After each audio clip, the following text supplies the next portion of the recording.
Hey fam, it's Linda Word. So I wanted to come on and give an update on my shed. So my brother, so we got the concrete in, right? But we measured it wrong. So my brother had to add more concrete to it just for the front, like an inch for it to fit.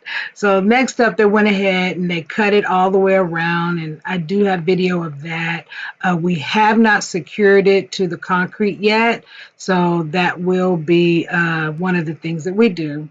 However, that is going to take some time because once we get the concrete situation right, then we can tie it down or use those concrete screws to screw it down to the concrete, and then we can get the ball rolling.